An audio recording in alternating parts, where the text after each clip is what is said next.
All right, so we're here at Nightmare Weekend with Samantha Mathis, who is the star of a ton of great films. How has Richmond treated you so far? Well, I got in yesterday at 4:30, ran to my hotel, changed my clothes, and came here for a Q&A. I went back to my hotel last night, and I ate food and crawled into bed. So far, I haven't really seen Richmond, and now I'm here in the convention center. Well, have you been to Richmond or Virginia as a whole before?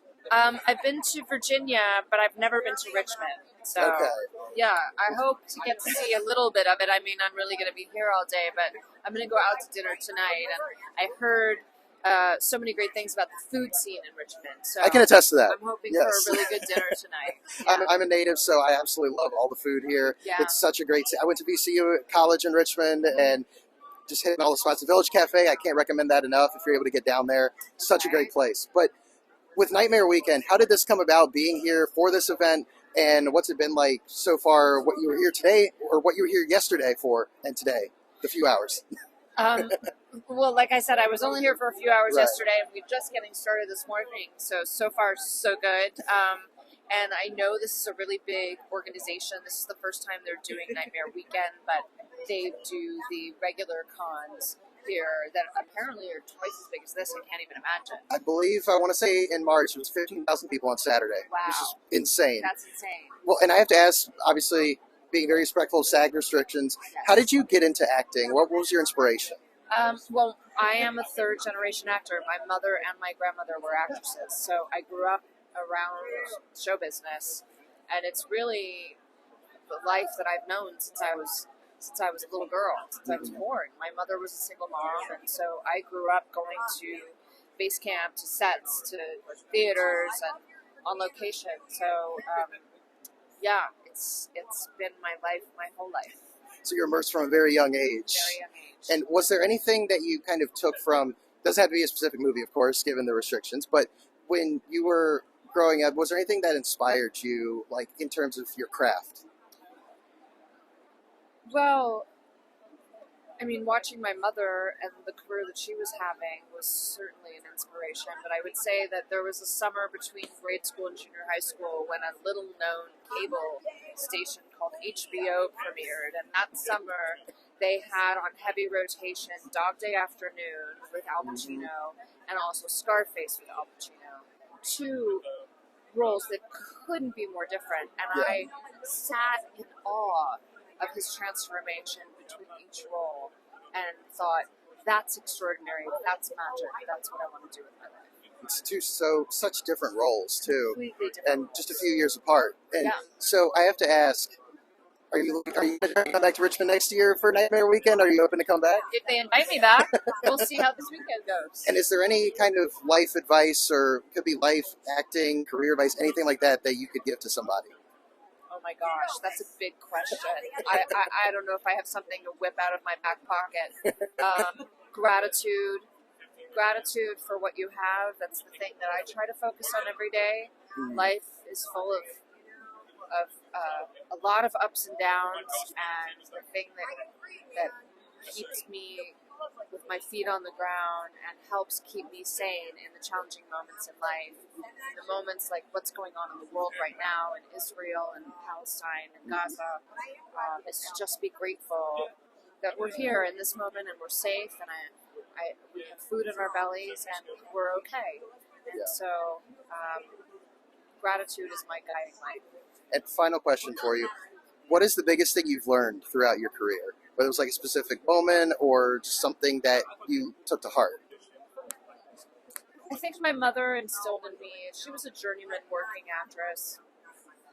And when I started to work, and even before I started to work, she brought me to set, and she really instilled in me a deep respect for everyone, all the craftspeople, all the work and different departments that go into making a scene come to life, and that you as an actor are just one part of that. You're an important part of it, but you're not the only part of it. And so she really instilled in me having respect for all the different departments, and it's what I cherish when I'm shooting or doing a play, is being a part of something bigger. She didn't want me to get too big for my britches, but also having respect, respect for everybody. So I think that's really important. You're one part. You're a trade, and it is a trade like being a plumber or being an auto worker. We have a labor union and we're workers, and it's a job and to keep your feet on the ground. From your perspective, what has the strike been like, and how do you navigate something like that?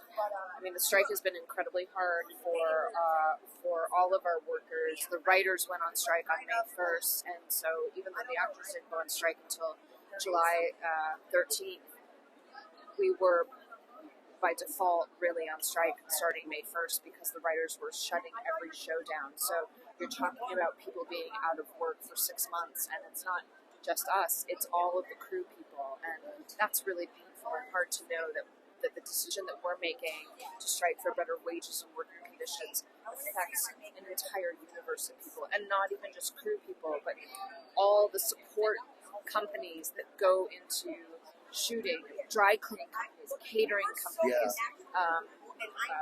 seamstresses, so many different people. So that's a lot of pressure, but we know that this is an existential moment for us. We have to get protections in AI, or the career path as we know it will be decimated. And we're not alone in that. And it's been extraordinary and so deeply moving. On our picket lines, we have had the auto workers, we've had nurses, we've had the retail companies, we've had the flight attendants. I mean, you name it. There are so many unions that are negotiating this year, that are on strike, that are fighting for better conditions and better wages, and lots of people that are dealing with the existential threat of AI and robotics taking over their career paths. So we're not alone, and it's really moving, and it's hard and it's scary, but we have faith that we're going to get the deal we need to get. It's just a matter of them waking up and smelling the coffee. And is there any approach that you have to managing kind of like, I know obviously you guys want the certain goal in mind, but they bring deals to the table and you kind of debate on them. So how does that process work? I mean, that's exactly what it is, right? We put a package across the table, they put a package across the table, we exchange those, we tinker with ours, they tinker with theirs. But what happened over the last 2 weeks when we went back to the table was that they've made virtually no moves, and it was us making moves. And they just got pissed off and sort of took their toys and went home. And I think the CEOs are not used to the strength of our of our resolve right now, that we know our worth and our value. I mean, think about during the pandemic, what kept people going was watching television and movies. I can attest to that. Right? Yes. I mean, it's the highest number, myself included, binged watching.